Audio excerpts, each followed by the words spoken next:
가끔 북한에 갔을 때 그분들이 조금 친해지면 그런 얘기를 합니다. 우리 형편이 열악하고 어려운데 왜 이렇게 우리를 도우려고 애쓰십니까? 무슨 이유 때문에? 그런 얘기를 합니다. 때로는 극단적인 얘기도 합니다. 목사님의 아버지가 목사님 눈앞에서 총살당했다면서요. 우리 기록에서 그걸 보는데 그럼에도 불구하고 이렇게 우리를 도우러 와서 이렇게 백방으로 애를 쓰는데 그 이유가 뭡니까? 그거 물어봅니다. 전 길게 대답할 사이가 아닙니다. 전 간단히 말합니다. 내가 당신들을 살린다든가 돕는다고 생각하지 말라고. 절대 그런 거 아니라고. 내가 살기 위해서 온 거예요. 당신들이 살아야 우리도 삽니다. 우리 형제된 당신들이 어려움을 당하면 우리 절대 평안할 수 없습니다. 여러분, 우리가 누구를 돕는다고 할 때 내가 누구를 돕는다, 적선을 한다, 공로를 쌓는다, 선행을 한다, 건방진 생각하지 마세요. 그저 내가 할 도리를 다할 뿐더러 어쩌면 내가 살기 위해서 저를 살려야 하고 저를 살려야 나도 사니까 말입니다. 장바니의 유명한 사람, 즉 인간 되기라고 하는 책이 있습니다. 그 책 속에서 인간의 becoming human, 사람이 사람 되는 성장이란 어떻게 이루어지느냐? 동행에서 이루어진다. 이 관계라고 하는 것은 존재 이전의 것입니다. 나라는 존재가 있기 전에 관계가 먼저 있었어요. 아버지 어머니가 계셔서 내가 있고 그분들의 사랑을 받아서 내가 있는 겁니다. 내가 있고 저들이 있는 게 아닙니다. 부모님이 계셔서 내가 있는 거 아닙니까? 이 관계는 내가 알거나 모르거나 믿거나 말거나 본질적으로 존재하는 겁니다. 그런 거로 이 관계를 바로 하지 않고는 나라는 존재가 있을 수 없다는 걸 잊지 말아야 합니다. 바른 관계, 바른 동행의 관계를 할 때 비로소 힘도 생기고 지혜도 생기고 능력도 생기고 겸손도 알고 그리고 인격도 바로 세워갈 수 있다 하는 말씀입니다. 오늘 성경 말씀은 여러분이 너무나 잘 아는 말씀입니다. 그러나 또 한 번 생각해야 하겠습니다. 여기에 사마리아 사람의 얘기가 나옵니다. 굿 서머리탄, 유명한 얘기 아닙니까? 선한 사마리아 사람, 선한 사마리아 사람. 그러니까 하나 이런 대명사가 되었습니다.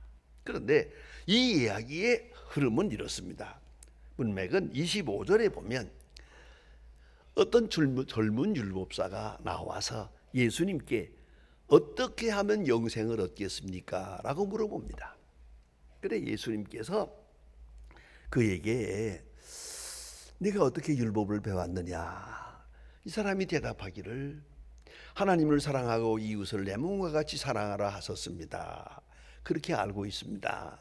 예수님 말씀하기를 잘 배웠다, 잘 알았다, 그대로 하라. 그러면 살 것이다.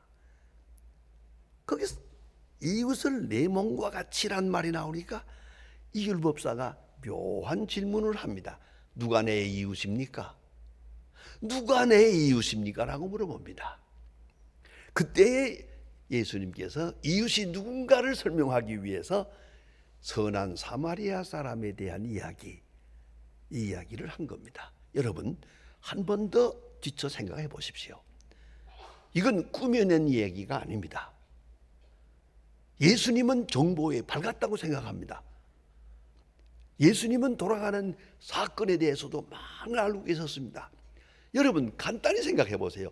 이 이야기가 사실이 아니고 예수님이 비유로 꾸며낸 이야기라고 한다면 예수님은 이 비유를 말씀하시고 맞아 죽어도 할 말이 없습니다. 왜? 제사장을 모독했거든. 신성한 제사장을 모독했잖아요. 생각해 보세요.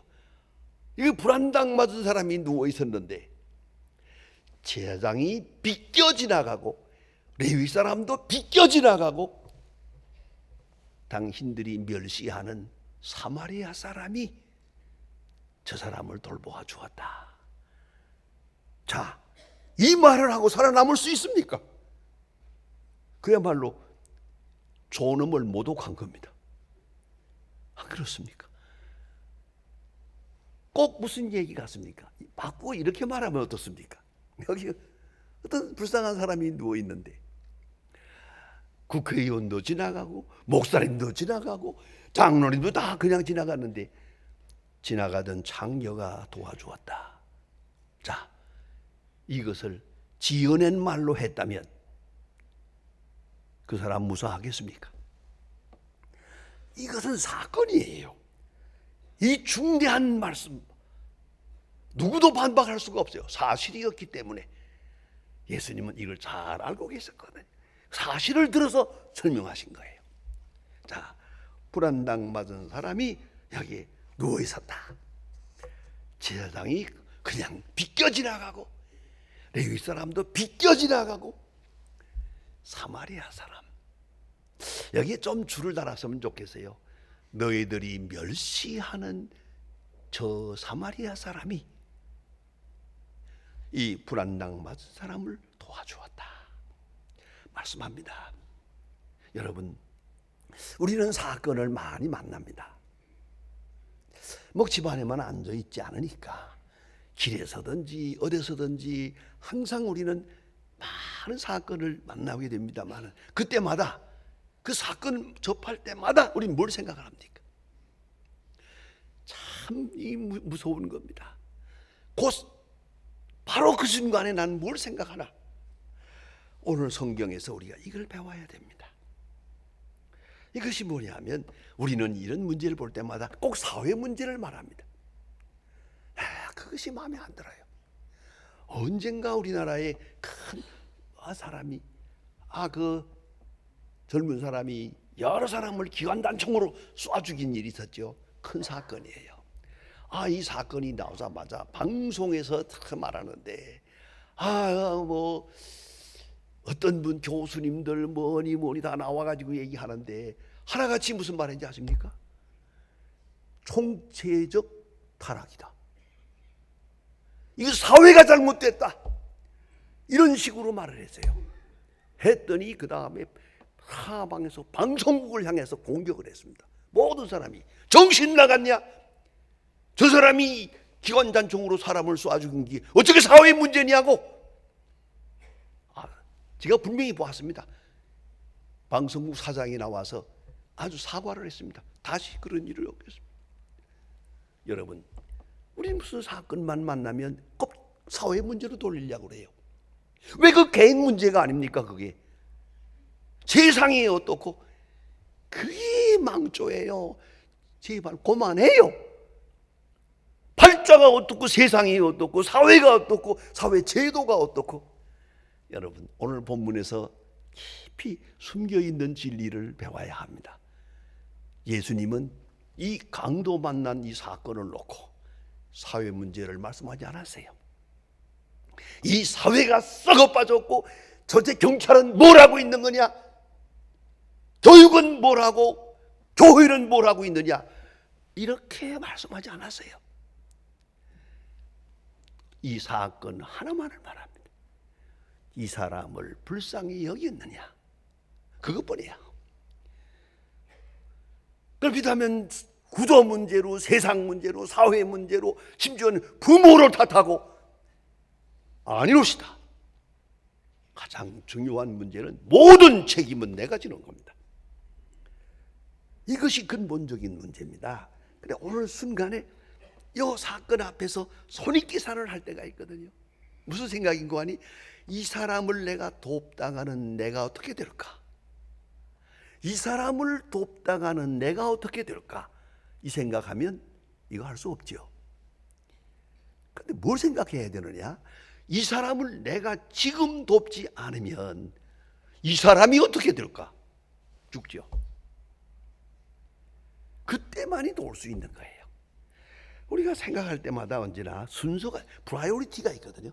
순서를 생각하는데 가만히 보면 첫째 나, 둘째 이웃, 그 다음에 하나님. 이건 잘못된 거예요.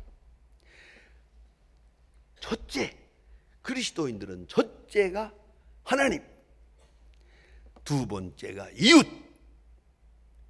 세 번째가 나예요. 모든 일에서 말입니다. 나를 이롭게 하려고 하지 말고 조금이라도 좋아요. 남을 이롭게 하자. 그래 얘기입니다만 제가 우리 아버지로부터 배운 교훈이 하나가 있습니다. 어떤 물건을 살 때 절대 물건값 깎지 마라. 그 뭐 일생 동안 깎아보았댔자 그거 모아서 집 사는 사람은 없다. 그러니까 그냥 달라는 대로 줘라. 그 사람도 돈 벌기 위해 거기 서 있는데 고생하고 있는데 말이다. 전 그래서 일생 물건값 안 깎습니다. 그랬더니 백화점에만 가면 나한테 절을 합니다. 사람들이. 심지어 자기들이 깎아주더라고요. 목사님이 깎아주. 나는 깎는 법 없어요. 여러분 왜요? 다소라도 보태주고 싶어서. 그러면 안 되겠습니까? 내가 이 일을 보는 동안 저 사람이 손해를 보는 거거든요. 내가 손해보면 저 사람은 이 일을 보는 거예요. 그거 그게 많은 것도 아닌데 여러분 그래야 미안합니다. 오래 살아요. 박박 깎으면 제명에 못 살아요. 이걸 잊지 말아야 돼요. 그런데 언제든지 이웃을 먼저 생각해요. 저분을 생각해야 돼요. 자, 그래서 내가 저 사람을 돕지 않으면 저 사람이 어떻게 될까 하는 순간 도울 수밖에 없어요. 그런데 특별히 중요한 것은 제사장과 레위 사람들은 왜 비껴 지나갔는가? 그 사람들은 자기 할 일을 생각한 거예요. 나를 먼저 생각했어요.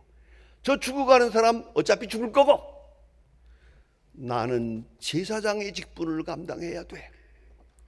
이게 내가 24 반열 중에 있어서 내가 이게 뭐처럼 2년 만에 차례가 돌아와서 지금 성전에서 일하게 되는 건데 저 사람 저거 만지다가 죽으면 시체를 만졌다 하면 그는 제사 드릴 수가 없습니다. 내 소중한 일이 앞에 있으니까 저런 죽어가는 사람 돌아볼 수 없다. 그래서 거룩한 일을 위해서 성전으로 가버린 거예요. 레위 사람 마찬가지예요. 또 한 가지 중요한 게 있어요. 여기 강도가 지금 저렇게 했으니 이 강도가 이 언저리에 있을 거란 말이야. 저 사람을 물건을 빼앗은 사람이 내 물건도 빼앗을 거 아니에요.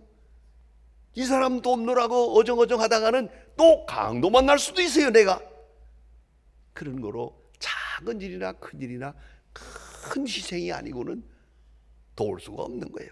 절대 도울 수가 없어요. 그래 이렇게 해서 이제 돕게 됩니다. 선한 사마리아 사람은 또 어떠냐? 이 사람은 사실 특별합니다. 왜냐하면 사마리아 사람하고 유대 사람은 관계가 나쁘거든요.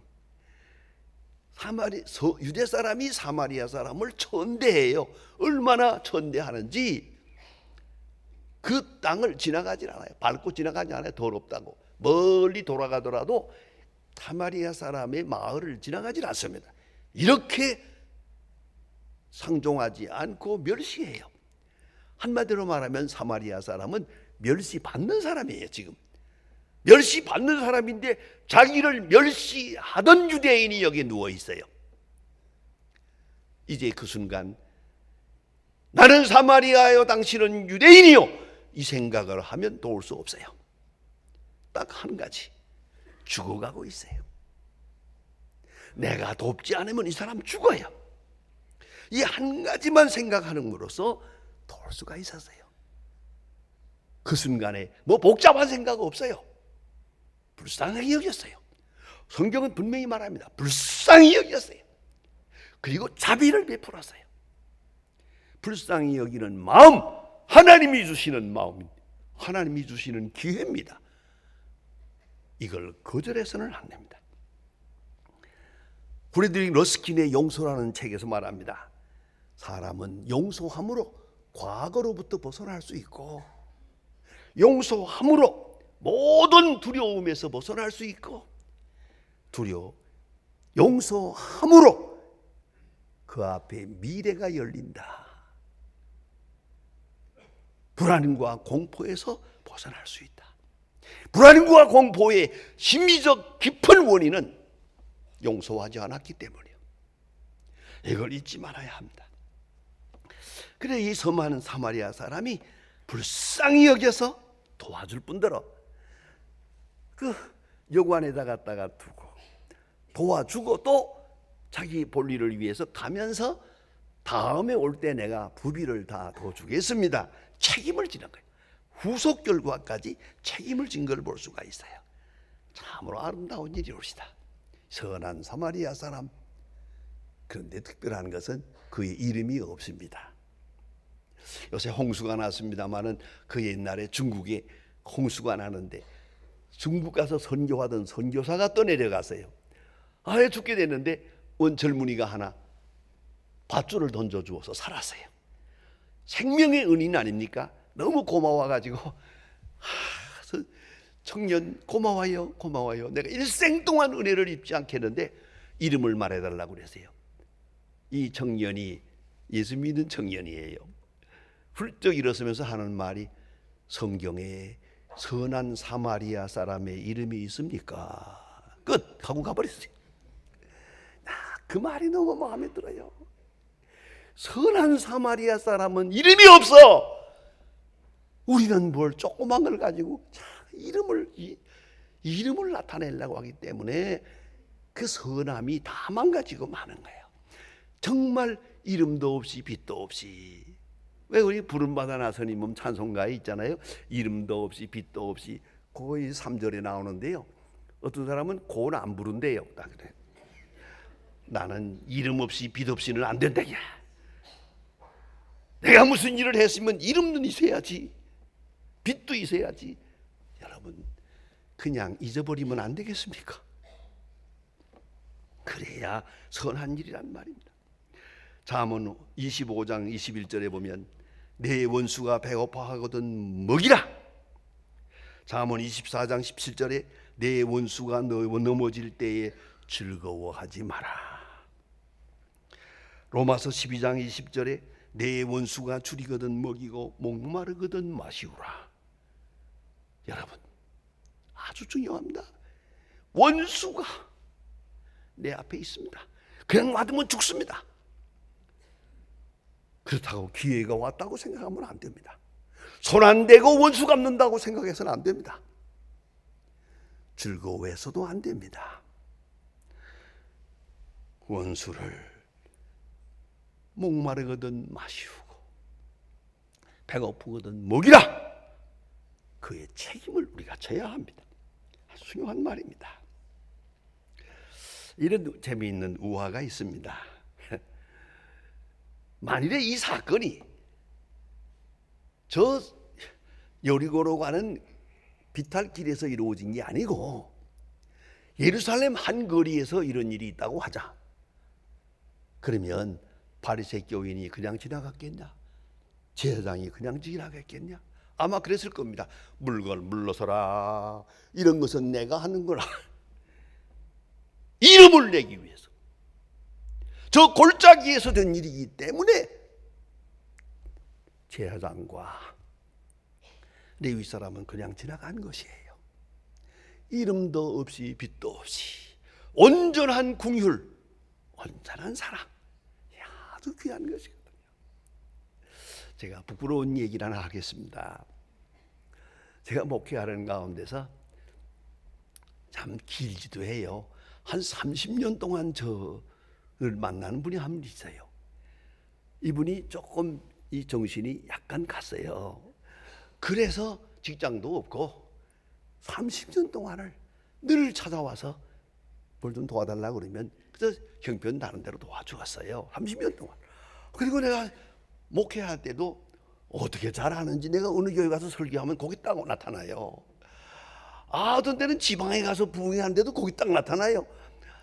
그래서 만날 때마다 그저 이렇게 도와주는데, 지금 영락교회에서 하는 금요일 날 7시마다 하는 그 고넬료회 성경 공부 시간이 있습니다. 제가 그 33년 동안을 인도하고 있습니다. 그런데 그 모임에 갈 때마다 예배 마치고 딱 나오면은 문 앞에 딱 서 있거든요. 그러면 도와줬어요. 이걸 몇 번 했더니 거기에 있는 그 안내하는 분들이 이거 목사님 괴롭힌다고 이분들이 가까이 못 오게 했어요. 그러니까 안 보여요. 그 대신에 내가 지하실에서 차를 가지고 이렇게 올라오면 그 마지막에 올라오는 거기 딱 서 있어요. 그러다가 목사님 하세요, 반갑게. 그래서 내가 그러면 줬어요. 다소라도 이렇게 줬는데, 그래서 뭐 미안합니다만 그래서 보통 그저 한 10,000원씩 이렇게 줬는데, 어느 날은 딱 만나더니 목사님 오늘은 좀 더 주세요. 왜? 내가 오늘 병원에 가야 되거든요. 조금 병이 좀 좋지 않은 것 같은데 조금 더 주시면 좋겠어요. 그래 보니까 있어요. 그래서 10만 원을 줬어요. 그 조금 더 주세요. 20만 원을 줬어요. 좀 더 주세요. 없는데 했더니 알았어요. 고맙습니다. 갔어요. 다시는 안 나타나요. 죽었어요. 제가 차를 몰고 매주일 금요일 날 아침에 그 자리에 올라올 때마다 그 사람의 얼굴이 보여요. 내가 왜 이 사람을 데리고 병원에 가지 않았던가? 돈 몇 푼 주고 끝내. 말이 안 되지. 어디 아파? 그래, 내 차를 타. 그리고 병원에 한 번 모시고 가지 않았나? 정말 후회스럽습니다. 이 세상에서 가장 어려운 고통이 뭔지 아십니까? 세상 떠날 때 이렇게 생각해요. 좀 더 베풀 걸. 좀 더 베풀 걸. 그것이 마지막 후회예요. 마지막 고통입니다. 정말 제가 매주일 겪습니다. 거기서 주차장에서 딱 올라올 때만 거기 서 있던 자리가 눈에 보입니다. 여러분, 선한 일은 기회입니다. 선한 일을 하는 사람에게는 은총입니다. 이런 기회를 주어서 나는 주는 자가 되고 저는 받는 자가 되고, 이게 굉장하지 않습니까? 저는 북한에 갈 때마다 행복해. 왜? 나는 주는 자가 되고 저는 받는 자가 됐잖아요. 이게 보통 축복입니까? 이게 줄 수 있다는 거 기회예요. 은총입니다. 아주 중요합니다. 미국에 계시는 장장로님이라고 하는 분이 계십니다. 그리 백화점 사업을 크게 하시는 분인데 1년에 2번, 3번씩 100만 불씩 가지고 쌀과 밀가루를 해서 언젠가는 자가 추럭을 70대를 동원했대요. 그래가지고 자강도까지 가서 그 쌀을 나누어주고 그 장면을 전부 사진 찍어온 걸 제가 보았습니다. 이분은 이걸 돈 벌어서 이거 하는 게 최고의 행복이라 그래요. 그죠? 이름도 없이 빛도 없이. 여러분, 내가 왜 이렇게 힘든 세상을 살아야 하느냐? 베풀어야 할 시간에 딱 잡았기 때문이에요. 유명한 스펄전 목사님은 이렇게 말합니다. 교리적으로 참되고 끈질기게 거룩하고 흔들리지 않게 정직하고 필사적으로 친절하게 하라. 그것이 그리스도인의 모습이라고. 기도하십시다.